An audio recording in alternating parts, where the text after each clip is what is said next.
El conflicto armado en Colombia no fue solo una guerra entre actores armados, fue una guerra contra ciertos cuerpos y territorios. Como reveló la Comisión de la Verdad, el conflicto se ensañó con quienes históricamente han sufrido marginación: pueblos indígenas, comunidades afrodescendientes, campesinas, personas LGBTIQ+, mujeres, jóvenes empobrecidos de las ciudades, niños, niñas y jóvenes que han sufrido reclutamiento forzado.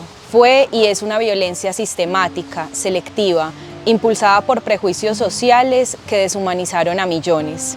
Sin embargo, también hay quienes han elegido otro camino, una apuesta ética y política por reconocimiento, por mirar a la otra persona como un rostro digno, como una historia que merece ser contada y escuchada, como una ausencia que debería dolernos a todas, todos y todes. Porque como dijo María Zambrano, nos necesitamos, no para ser idénticos, sino para auxiliarnos, para tejer lo común en medio de las diferencias. No es necesario que una persona cercana haya sufrido desaparición forzada para sentir que la desaparición es un crimen de lesa humanidad que nos interpela, que exige justicia, memoria y verdad. En esta cápsula queremos mostrar lo que ocurre cuando se trasciende el prejuicio y se apuesta por la dignidad, cuando las memorias de la ausencia no se silencian, sino que se convierten en caminos de encuentro y de paz. Alrededor de la desaparición forzada también se tejen estigmas. Se duda de las víctimas, se culpa a quienes buscan, se interroga más a las familias que a los responsables. El prejuicio se vuelve un segundo crimen, borra sus nombres, suspende la justicia, fractura la empatía. En lugar de apoyo, muchas familias encuentran sospecha. En lugar de consuelo, encuentran juicio. Por eso buscar sin prejuicios es también un acto de paz y de reconocimiento. Nombrar sin miedo, preguntar sin descanso es resistir al olvido y defender la humanidad que nos queda. En un país donde el silencio ha sido impuesto, las palabras son un acto de justicia. Las consignas no son solo frases, son pactos con la memoria, semillas de verdad, formas concretas de reconocer lo que duele y lo que aún espera.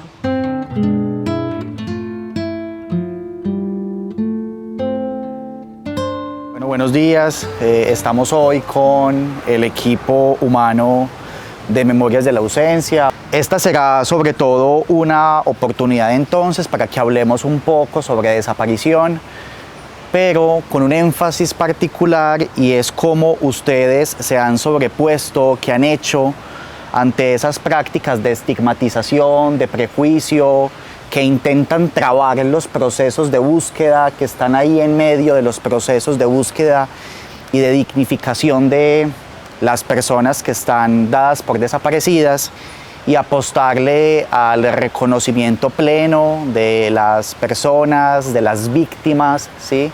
Y en ese sentido también de la diversidad humana. Una primera pregunta clave para entrar en el universo, ¿sí?, de la desaparición es justamente preguntarnos qué es, qué entendemos, Leo, por desaparición forzada. Bien, para hablar de la desaparición tenemos que hablar de la privación de la libertad que sufre una persona o varias personas. Puede ser por secuestro, puede ser forzada, puede ser por reclutamiento, no sabemos dónde están ni qué pasó.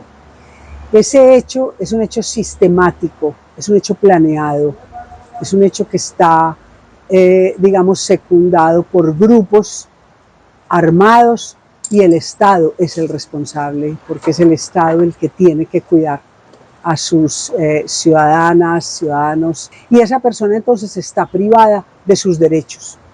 Esa circunstancia se vuelve una violación a los derechos humanos, es un crimen de lesa humanidad. Y las víctimas no son solo las personas que son privadas de su libertad, sino sus personas cercanas y sus familiares, o sus amigas cercanas. No solo la familia sanguínea, sino también la familia social. Entonces es importante saber que todas ellas son víctimas. Y eso hace que el dolor sea muy grande y que el duelo nunca se cierre, que no se lleve a cabo. Entonces están en esa espera que nunca termina. Hemos escuchado que hay ciertas narrativas funcionales aparentemente a justificar la desaparición. ¿Qué dirían ustedes de estos comentarios, de estas afirmaciones? Bueno, creo que evidentemente ha habido unos discursos, y si lo enmarcáramos un poco desde el lugar donde nos convocan, unos rumores que no solo justifican, sino que se han convertido en esa sombrilla donde se escampan todos los que se vuelven cómplices también de esa desaparición. Yo creo que además de la justificación hay una complicidad que hay que desmontar frente a lo que ha pasado. Y que se justifica además, digamos, como en unos rumores, pues esto es como en el terror, ¿cierto? Como en unos seres y en unas cuerpas que han sido denominadas como lo oculto, lo oscuro, lo lujurioso, el mito, el monstruo, que han puesto, que están fuera del sistema, que están en las periferias, que están en algunos sitios por donde no hay que estar, o donde solo están ellos, ellas y ellos. Eso que al inicio era lo que justificaba y lo que les hacía cómplices, hoy lo dignificamos. En ese lugar hemos construido una red de vínculos desde el amor, los lugares donde hemos podido transitar, donde hemos construido identidad, es donde hemos resistido, es donde se ha manifestado la rabia, pero también la fiesta, la alegría, el estar juntas y el construir familia. Esa resignificación en esos lugares que justificaron, que hicieron cómplices, esos lugares del mito se convierten hoy en la herramienta principal para la búsqueda de las personas LGBT. Tú decías algo sobre complicidad, ¿sí? Como sobre la complicidad social, tal vez. ¿Podrías como ampliar un poco esa idea? Como ¿a qué te refieres con que estas narrativas son la sombrilla en las que también hay una complicidad? Quiero decir porque a lo mejor hay personas que puedan estar viendo esto que no son conscientes, por ejemplo, de esa dimensión de cómo se implican en la complicidad ahí. Yo creo que ahorita que mencionábamos la Comisión de la Verdad, recuerdo cuando el padre Ross, justamente un 28 de junio, entrega el informe, decía dónde estaba la iglesia, dónde estaba la escuela, dónde estaban los medios de comunicación. Exponía, digamos, un asunto que no es nuevo, pero donde se le hace un acento, creo que hoy es muy importante. Y es claro, hablamos de los responsables del Estado, quienes lo materializaron, los actores armados. Pero finalmente también ha habido un silencio, pero también ha habido un señalamiento, porque en muchas ocasiones también el vecino, la vecina, la escuela, la familia, fue quien señaló, fue quien dijo dónde estaban, fue quien dijo o justificó por qué habían que desaparecerlos, o porque simplemente dijeron, quién sabe qué andaba haciendo, ¿cierto?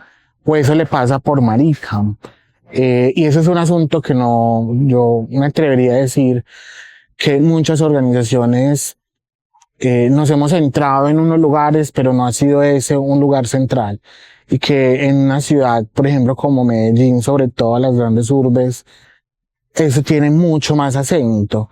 Y es que la indiferencia, que de pronto lo hemos nombrado como indiferencia, un poco para exculparnos un poco de ese lugar. Hemos sido indiferentes, no le paré bolas en ese momento. Pero finalmente cuando andamos en las razones, inclusive cuando recogemos las narrativas de estas familias o de las personas buscadoras, y cuando hacemos esas preguntas, indagando y buscando, muchas veces encontramos eso. Pero es que a mí me dijeron que es que era guerrillero, seguramente por eso ya debe andar, ¿cierto? Y detrás de esos discursos, esas narrativas, está esa complicidad. Cuando pienso pues como en los comentarios, rumores que se van configurando como estigmatizantes frente a ciertos grupos poblacionales, porque pues justo esa es su particularidad, ¿cierto? Y es segregar, seccionar, debilitar los tejidos que hay. Pienso mucho como en los efectos que trae en tanto configuran formas de sentir, de pensar y de decirnos cómo relacionarnos con el otro, ¿cierto? Finalmente se configuran como afectos y como sentimientos. Y en la misma línea de lo que decía John, recuerdo muchas narraciones de mujeres, madres, campesinas, viviendo silencios vergonzantes frente a la búsqueda de sus hijos que en algún momento decidieron hacer parte de las filas, ¿cierto? Más allá de haber sido reclutados siendo menores de edad, pasando por una decisión aparentemente, digo aparentemente porque pues es estructural lo que los lleva a las decisiones de incorporarse a grupos armados, y como ahí frente al que se vuelve guerrillero, al que decide hacer parte de las filas, el efecto que trae es el silencio y la vergüenza, ¿cierto? De poderlo nombrar y de justo ejercer el derecho de buscar y ser buscado. Entonces pienso justo en los rumores como eso que configura afectos y que nos va diciendo con quién sí y con quién no, o cómo relacionarnos con el otro, con la otra, ¿cierto? Memorias de la Ausencia ha construido unas consignas, ¿sí? ¿Qué tal si recordamos entonces la primera consigna para este primer hito? ¿Sí? Porque claro, ya Leo nos hablaba un poco de lo que es la desaparición, y de este lado John y Sandra nos han hablado un poco de lo que ha justificado, ¿sí? Como las narrativas que han justificado, los rumores que han justificado, basados justamente en el prejuicio y en el estigma. Claro, creo que ahí hay como unos ejercicios de ampliación, de comprensión de la desaparición. Cuando decimos nada justifica la desaparición forzada, estamos justo ampliando la posibilidad de decir que sin importar quién era, dónde estaba, a qué se dedicaba, amigo de quién era, cuáles eran sus prácticas, su ideología, hay un hecho que no puede estar por encima de eso, y es ser desaparecidos, anulados de la posibilidad de seguir siendo quienes son. La unidad de búsqueda justo también hace como un llamado a decir, entonces, a través de un secuestro, un reclutamiento, cuando mueren en combate porque hacían parte de los grupos armados, finalmente hay algo que nos convoca al centro y es la humanidad de todos. Por eso todas y todos y todes debemos ser buscados, porque justamente nada justifica la desaparición forzada. Buenísimo. Muchas gracias. Hay una tercera pregunta, ¿sí? A lo mejor vinculada con preguntas que nos han llegado, con conversaciones que hemos tenido con lo que desde el proyecto Sin Rumores hemos nombrado como públicos difusos o ciudadanías difusas, ¿sí? Que justamente son las que no están vinculadas a los procesos organizativos, sociales o comunitarios.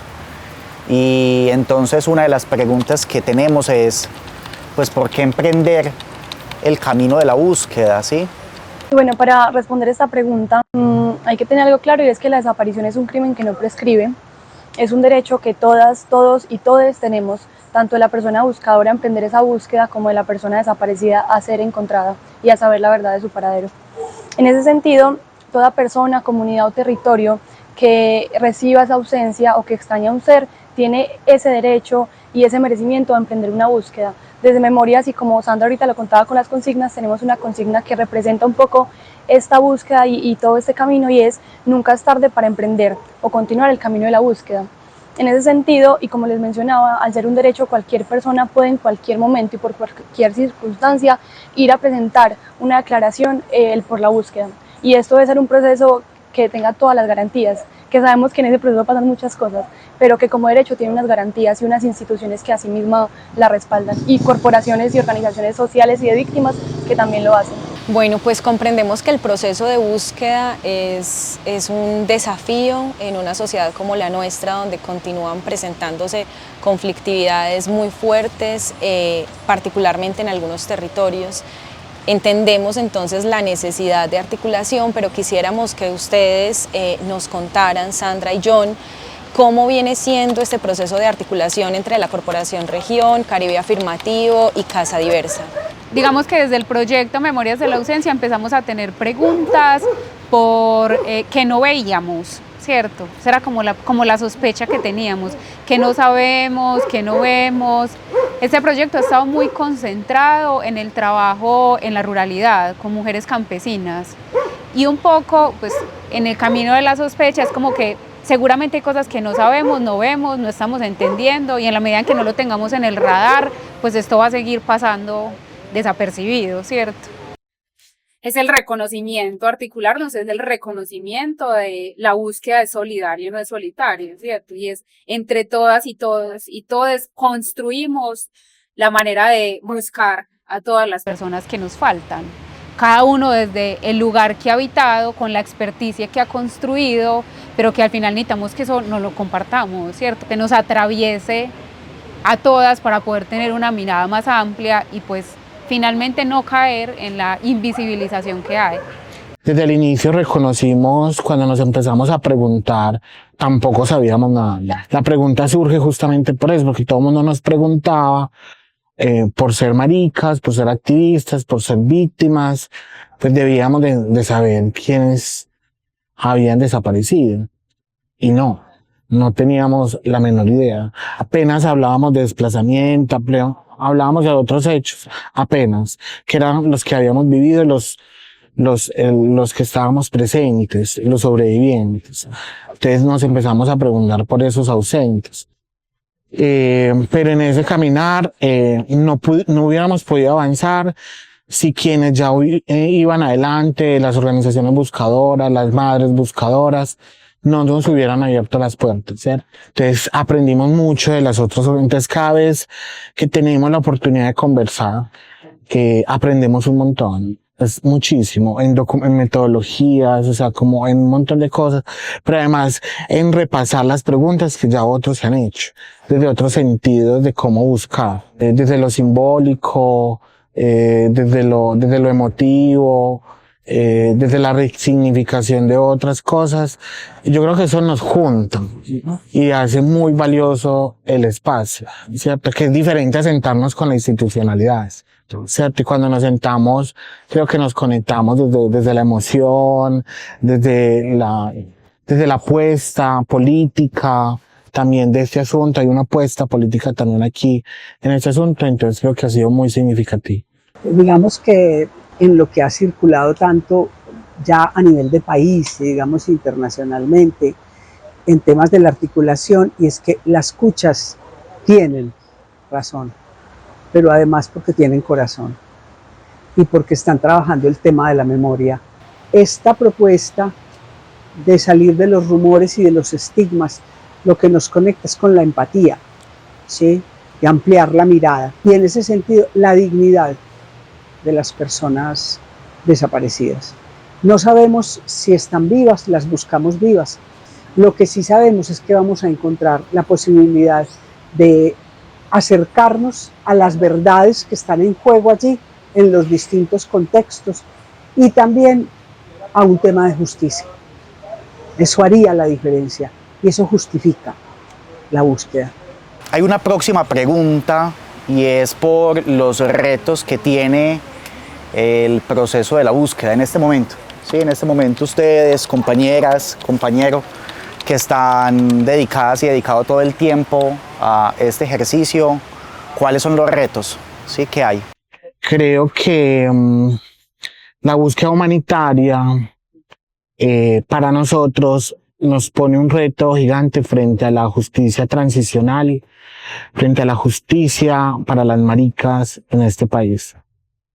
Y en ese sentido, para nosotras, nosotros y nosotres, ese sentido de la justicia en este marco, podremos sentir que se materializa de alguna manera si hay reconocimiento y dignidad de nuestras identidades. Un poco se parte de lo que las compañeras han puesto allí y que hace parte de esos eslogans que quieren que han surgido, como a la morgue entró una identidad y salió un cuerpo, y que tiene que ver y se conecta con un asunto mayor que es la justicia social, y en ese sentido para nosotros ese es un gran reto. Pues como uno de los retos es pensar la reparación como reparación integral, poder hablar de acompañamiento psicosocial, no como una acción con un número limitado de sesiones, de momentos, de encuentros, sino como algo sostenido en el tiempo. Acompañar psicosocialmente es estar dispuesto a escuchar el tiempo que sea necesario, y nuestras lógicas cotidianas no están hechas para eso, para prestarnos a la escucha, para ser atentos con el otro. Y creo que un reto tremendo y que todavía es complicado como ver el camino, tiene que ver con la centralización de la búsqueda. O sea, sigue recayendo la búsqueda en el Estado, cuando ya sabemos que es insuficiente su capacidad y sobre todo su comprensión. El Estado sigue teniendo una comprensión muy limitada de reconstruir verdad. Entonces yo creo que un reto será cómo la sociedad civil y las organizaciones sociales empiezan a tener acciones más directas sobre los temas de búsqueda. Y yo creo que es posible. Otros países nos han mostrado que eso es posible, porque la búsqueda en otros países recae en mucho más allá del Estado. Hay algo que se me ocurre y es primero la desarticulación institucional, ¿cierto? Y en esta la pérdida de información. Y con esta también, que creo que es una acción con daño totalmente, que va contrario a lo que hacemos en Memorias, que sería una acción sin daño. Y es cuando estas familias sociales, biológicas, amigos, parejas, van a hacer la declaración a varias instituciones y tienen que repetirlas de todas las formas. Creo que ahí hay un tema importante y sobre todo con el cuidado, ¿cierto? ¿Qué pasa cuando una familia se acerca y tiene que repetir 20 veces lo mismo en un espacio que no es el adecuado, con una persona que no está entendiendo las dinámicas ni las formas de lo psicosocial, por ejemplo, como lo nombraba Sandra? En esta juntanza hemos ido construyendo una apuesta que tiene que ver con el tema de la formación. Tenemos una escuela que es la escuela de Rita, porque acercarse a una mujer que vive muy en la montaña, en una vereda, en un municipio de Páramo, en el oriente antioqueño, ir hasta su casa, conversar, cocinar con ella y lograr que esta mujer en la conversación en la escuela de Rita pueda comprender que ella no es responsable de haber insistido con su hijo que se fuera temprano para el trabajadero, que había mucho que hacer y que justo en ese momento él sea desaparecido, a él lo desaparezcan, y que ella pueda entender que no es su responsabilidad, que ese hecho es un hecho sistemático, que la responsabilidad está en el Estado, que eso está planeado. Ese es un gran reto y lo llevamos a cabo. Esa mujer todavía nos escribe, todavía nos llama. Ya por la escuela de Rita, ella se entusiasma, va a la escuela que es vecina y en esa institución educativa, ella prende el computador y llama a quien la acompañó en ese acompañamiento psicosocial y se alegra y tiene otra forma de ver el mundo. Entonces vuelve a aparecer que esta cucha también tiene el corazón puesto en un equipo de trabajo y en un hecho por el que ella también puede luchar y avanzar. O sea que hay por lo menos 5 retos enunciados acá. Uno relacionado con el reconocimiento y la dignificación de las identidades. Otro relacionado con los tiempos psicosociales, ¿sí? O como con la atención psicosocial, pero también con la centralidad de estos procesos. Otro relacionado con la desarticulación institucional, que hace, por ejemplo, que una persona, una víctima, tenga que repetir incontables veces el relato. Y por último, uno que se vincula con la formación, ¿sí? Con la comprensión, que también permite que quienes están implicados en el proceso, pues en el hecho, un poco se reconozcan parte de un todo y bueno, identifiquen bien de quién es la responsabilidad y bueno, y cómo sería mi lugar ahí, que descubran ese nuevo lugar desde el campo formativo. Hay una siguiente pregunta, ¿sí? Y es cómo opera el reconocimiento de la diversidad humana en los procesos de búsqueda, ¿sí?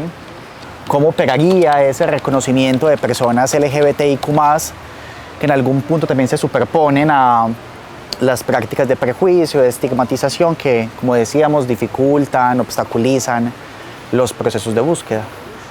Hay un punto de partida que nos encuentra, ¿cierto? Que creo que es como esa búsqueda, si se quiere, pues como desde lo técnico y lo metodológico que implica también que también es, por supuesto, fundamental. Y es la búsqueda que nos encuentra ese ejercicio de buscar ese dato biológico, pero también ese dato científico.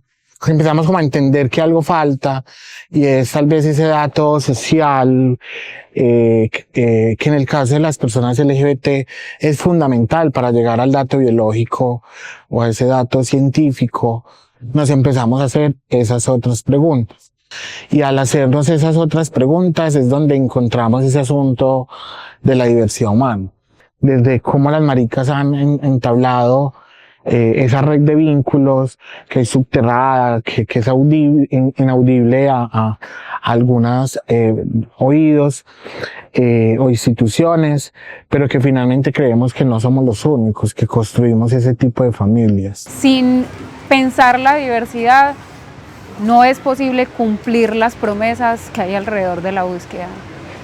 Porque si no estamos comprendiendo qué es la diversidad, entonces ¿cómo vamos a decir que en realidad vamos a hacer justicia, reparación, garantías de no repetición? Para poder responder realmente por una restitución de derechos en los términos que esto nos representa como reto, ¿cierto? No desde los modelos que ya traemos para comprender el mundo y hacer las cosas, ¿cierto? Y otra manera en la que opera, yo creo que opera gracias a la generosidad de quienes se han pensado y se han puesto preguntas, porque finalmente es exponerse, es exponer sus vidas, sus intimidades, sus vulnerabilidades para otros propósitos, ¿cierto? Que es poder completar esta comprensión de qué es la desaparición de población sexo-género diversa. Hay otra arista de la diversidad que estoy pensándola, que tiene que ver con esa mamá de la que estábamos hablando ahora, que está ocultando la historia de su hijo, porque puede ser señalado o como guerrillero, o como quién sabe qué estaba haciendo, quién sabe con qué colaboró o en qué se metió. Y puede ser o ninguna de las anteriores, o no importa lo que estaba haciendo. Él es una persona a quien su mamá está buscando y es su hijo más amado. Decimos que hay 120.000 personas desaparecidas.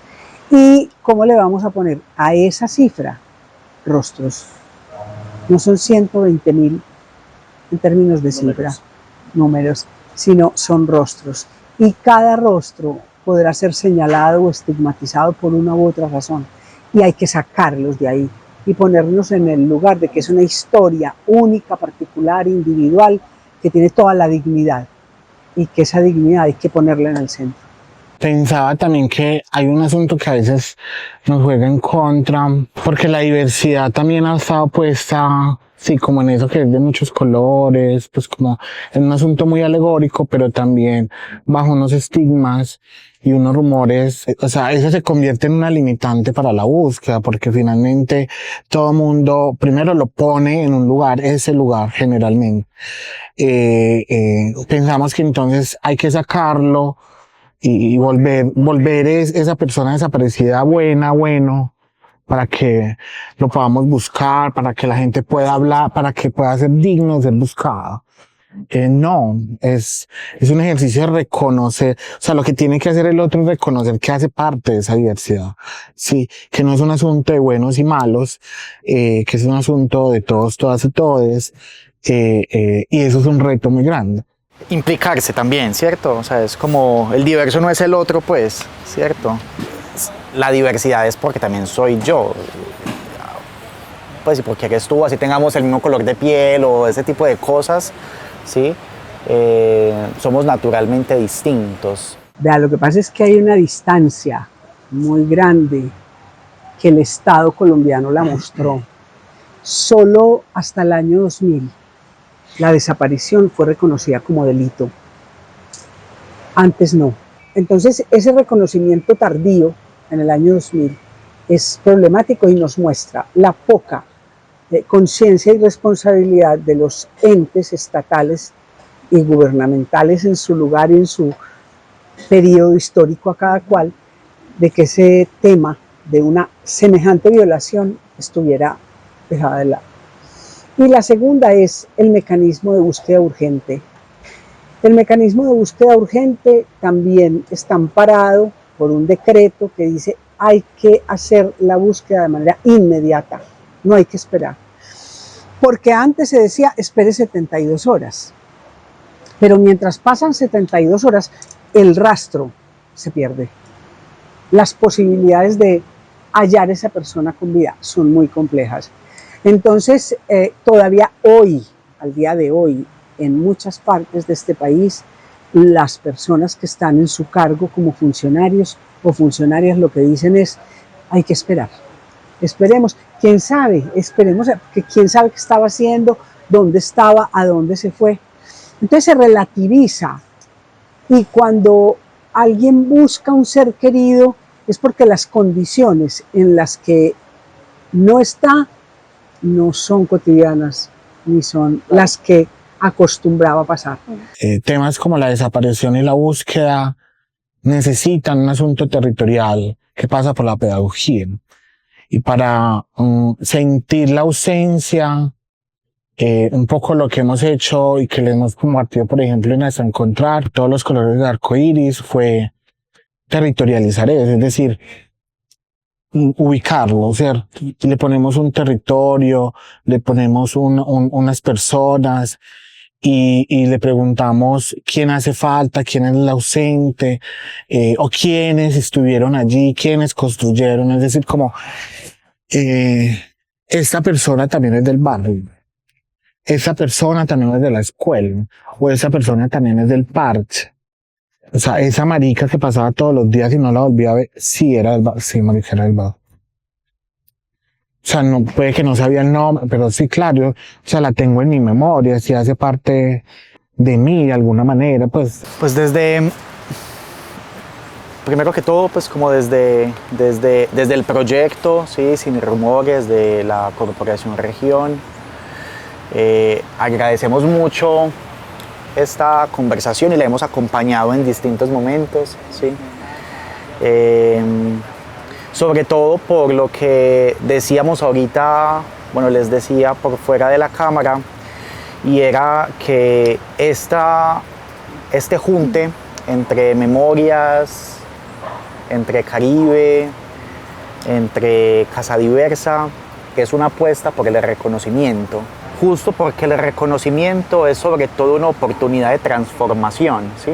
Llegar a la reparación transformadora pasa por el reconocimiento, ¿sí? Y en tanto es este junte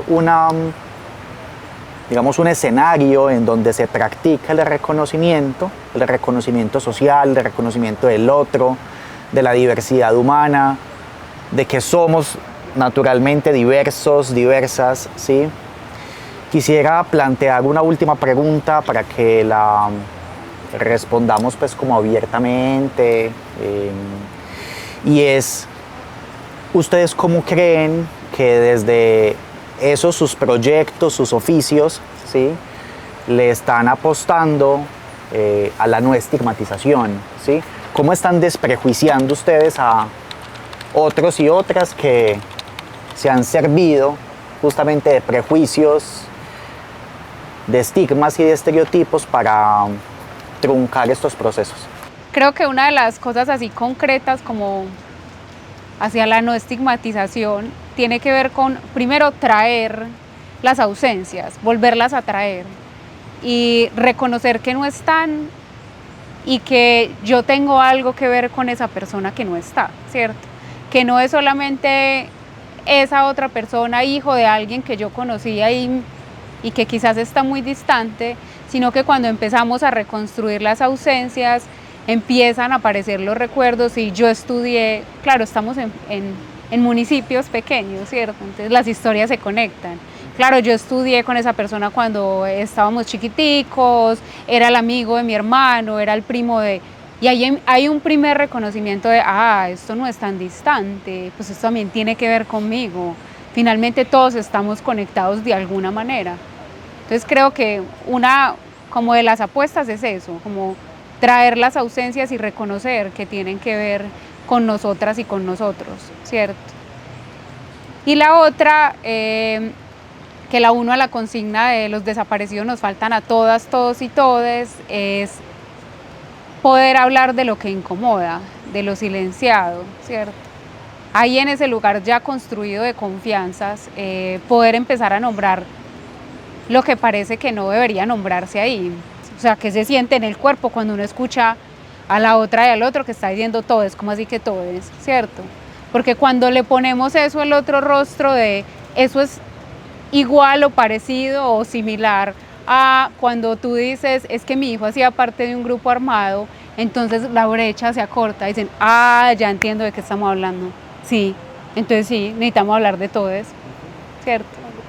Bueno, yo podría pararme en otro lugar y decir lo que pasa en mi vida cotidiana, ¿cierto? Y es que en mi casa, con mis hijos y mi esposo y mi nieto, yo voy a tomar una palabra prestada de una feminista, y es que yo soy un aguafiestas.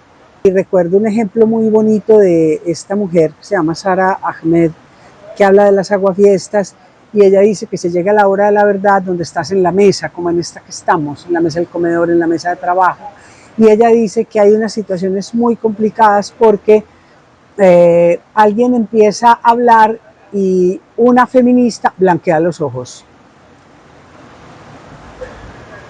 Entonces, el resto de la comarca, quienes están en la mesa, ya blanqueó los ojos. Claro, porque hay algo que no coincide, digamos, con el respeto por la diferencia, por la diversidad, por esas otras maneras de ser y de estar en el mundo. Esa es una forma de estar de otra manera. Estos estigmas también han venido de lugares de privilegio, de poder, y nosotros hemos construido también unos lugares donde también donde pudieran también ser de poder, representativos, visibles, audibles, que yo los nombro, o que yo les nombro divas, con una certeza, es que esos otros no van a poder ser divas. Y desde allí incomodamos, cuestionamos, hacemos el tedio, se la devolvemos, hacemos un montón de cosas. Yo estaba pensando en algo, sobre todo escuchándolas y escuchándoles, y es algo que también he visto mucho en el proyecto, y es esas preguntas, ¿cierto? Esas preguntas que nos permitimos hacernos, pero que también pasan al otro, ¿sí? Y creo que ahí es donde aparecen esas sospechas, eso, acá faltan voces, acá falta un otro, una otra, unos otros, que nos den otros enfoques y otras miradas, eso por ese lado. Pero también pensaba mucho en esa idea de esa escucha, que se vuelve una escucha empática, ¿cierto? Uno escucha todo el tiempo, uno va escuchando todo, el entorno, lo que pasa, pero cuando es realmente esa escucha empática que permite que algo que es mío y que es del otro se fusione ahí y cree algo. Un algo que a veces se puede quedar muy en lo superficial, pero otras veces crea cosas como estas. Y creo que es desde ahí donde, como Memorias y como María José, he hecho un poco el quite a estos rumores. Bueno, pues yo soy una creyente de que el acto pedagógico se hace en lo cotidiano, se hace en la relación que uno teje efectivamente con su familia, pero también con su entorno, el grupo de trabajo, en la disrupción. Yo creo en la disrupción como forma de la acción colectiva, creo que es un repertorio importante que no se puede perder, pero también creo en la pedagogía de la ternura. Entonces, desde mi lugar como docente, que es un lugar que amo y valoro mucho, me parece muy importante la autorreflexión, porque uno muchas veces se vuelve indiferente, indolente, cómplice sin darse cuenta, justo porque tiene como el entendedero cerrado a la pregunta y al autocuestionamiento.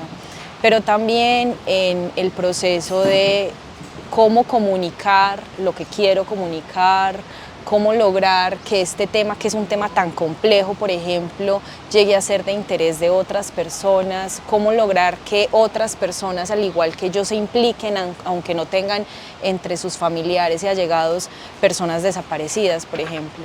Entonces creo que hay esas 2 o 3 cosas: la pedagogía como acto cotidiano, la transgresión como repertorio de la acción colectiva y la pedagogía de la pregunta y la ternura.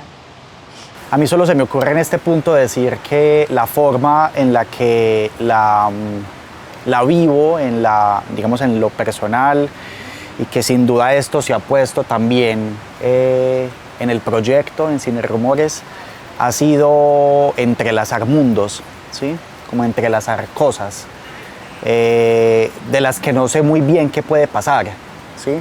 Pero creo que algo puede pasar, entonces me gusta mucho justo eso, cruzar cosas, como ensuciar las formas prístinas y limpias de las articulaciones organizacionales y proponer como otras formas. Esa es